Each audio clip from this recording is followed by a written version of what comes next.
In this episode, I tell you what conveyancers smell like.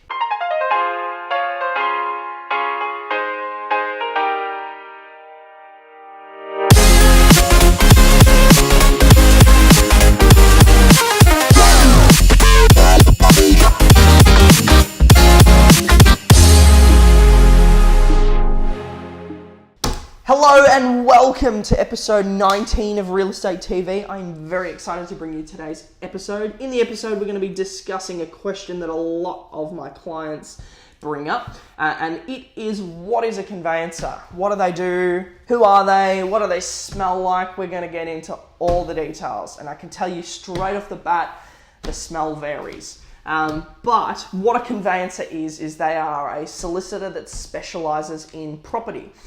So they help you facilitate the entire real estate transaction from contract right through to settlement day. The first thing I see most conveyancers do is read the contract. Now that is totally up to you. If you feel confident in your ability to read the contract and understand legal jargon, save yourself the reading fee, which some conveyancers charge and some don't. It can be $100 or $200 or whatever the conveyancer charges, but save yourself the reading fee.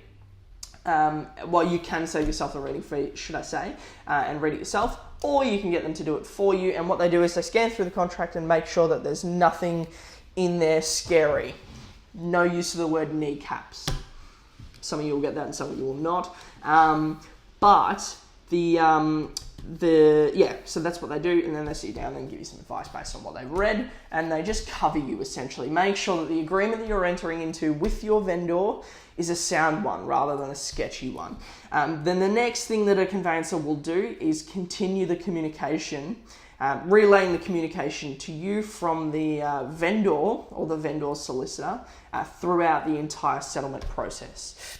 So if you're buying a townhouse off the plan, let's say, and there is delay instructions don't come from the delay instructions. Typically come from the sales team or the vendor themselves. They rarely come from the solicitor.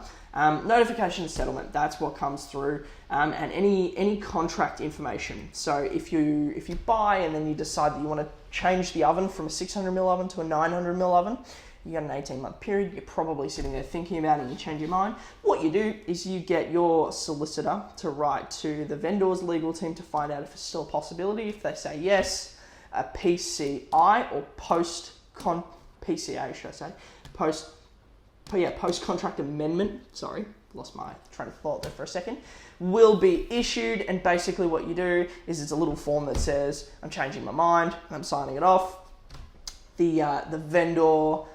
Your conveyancer handles that conversation and the negotiation process behind that. So that's another big role of a conveyancer. And then the third thing that they do, obviously, is facilitate settlement. So on settlement day, a whole bunch of stuff goes down. People meet in the city with checks, and they exchange checks and sign forms and paperwork. That is the point at which it is imperative that you have a conveyancer. I think legally you can actually turn up on settlement day, and my old man and I have discussed one day going to a settlement and one of our settlements and watching it happen. We just have never had the time, but I think it would be quite interesting to go and watch, definitely. But that's the point at which you absolutely need a conveyancer. You're just going to get caught out if you don't. They usually charge anywhere from $750 to I've seen $1,400, and the discrepancy in price is probably based on the quality. Not always, but do what you do. Whenever you pick anything, it's the same as if you were going to try out a new burger restaurant. Google it and read Google reviews. Find out who's good. It's going to be different based in your town. If you're in the southeast, you feel free to message me. I was going to say reach out and message me. Feel free to message me, and I'll message you back. And I'll let you know a couple of guys I've worked with in the past who I think are quite good, who I've used personally, and we can go from there. But that is the role of a conveyancer. A lot of people ask me, can I save costs? Can I save the $1,000 and not get a conveyancer? To be honest with you, you can do what I did. I put the conveyancer fees on the mortgage.